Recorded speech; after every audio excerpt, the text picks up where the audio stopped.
Praise the lord. దేవునికి మహిమ కలుగును గాక. ప్రతిరోజు క్రమం తప్పక వాగ్దానాన్ని వీక్షిస్తున్న ప్రతి ఒక్కరికి యేసయ్య నామములో ప్రత్యేక వందనములు.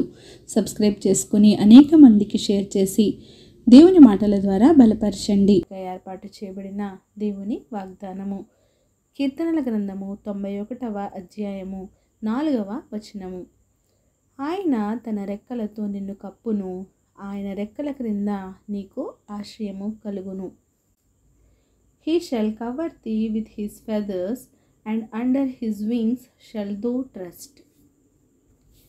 నీకు ఏ కష్టము, నష్టము, బాధ, శ్రమ కలగకుండా ఆయన రెక్కల చాటున నిన్ను భద్రపరిచి నీకు ఆశ్రయము కలుగచేయువాడు ఆయనే తన సజీవకరమైన ఆరోగ్యకరమైన రెక్కల చాటున నిన్ను భద్రపరచువాడు. కోడి తన పిల్లలను ఏ విధంగా అయితే రెక్కల చాటున దాచుకొని వాటిని కాచుకుంటూ కాపాడుకుంటుందో, అదే విధముగా పరమ తండ్రి అయిన దేవుడు తన పిల్లలను అనుక్షణము తన రెక్కల నీడన దాచుకొనుచున్నాడు. తల్లి కోడి పిల్లలు మేత మేస్తూ ఉన్నప్పుడు, పిల్లలు తన తల్లిని విడిచి దూరంగా వెళ్తున్నప్పుడు కోడి తన పిల్లలను గమనిస్తూ ఉంటుంది. అపాయం సంభవిస్తుంది అన్న సమయానికి రెక్కలు చాచుకొని ఆ పిల్లల దగ్గరకు వెళ్ళి వాటిని తన రెక్కల క్రింద దాచుకొని కాపాడుకుంటుంది. అప్పుడు ఆ పిల్లలు తల్లికి లోబడి రెక్కల చాటున ఉంటే అవి భద్రంగా సజీవంగా ఉంటాయి. అంతేగాని గ్రద్ద ఎప్పుడు ఆ పిల్లలు ఒంటరిగా తల్లి నుండి వేరే దొరుకుతాయా, అప్పుడు ఎత్తుకుపోదామా అని చూసే సమయంలో ఆ పిల్లలు తల్లి నుండి దూరమై రెక్కల చాటున ఉండకుండా వాటి ఇష్టానికి తల్లి నుండి దూరం అవుతాయో ఆ గ్రద్ద కాళ్ళల్లో చిక్కుబడిపోతాయి, దానికి ఆహారం అయిపోతాయి. తల్లి మాట విని తల్లికి లోబడి ఉంటే సజీవంగా ఆరోగ్యంగా తల్లితో కలిసి జీవిస్తాయి. మనము అయినా అంతే.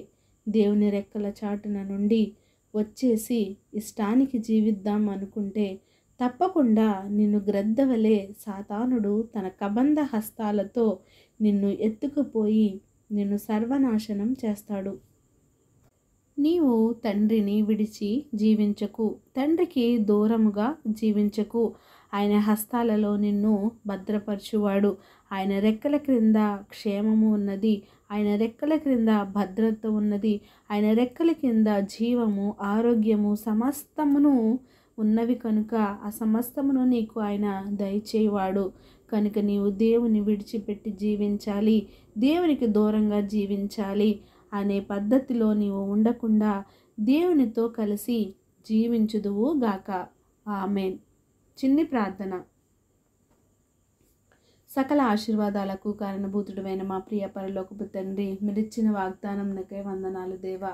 ఎవరైతే ఈ వాగ్దానాన్ని విన్నారో, విని వాక్యానుసారంగా వారి జీవితాలను సరిచేసుకొని జీవించే బ్రతుకును ప్రతి ఒక్కరికి దయచేయండి దేవా. అవును ప్రభువా, మా ఇష్టానుసారమైన జీవితాన్ని మేము జీవించకుండా మాకు సహాయం చేయండి తండ్రి. మీరు ఎక్కడ చాటున మమ్మల్ని భద్రపరిచి కాచి కాపాడండి తండ్రి. మరి ప్రార్థన అవసరం ప్రతి ఒక్క బిడ్డని సమయంలో జ్ఞాపకం చేసుకోండి.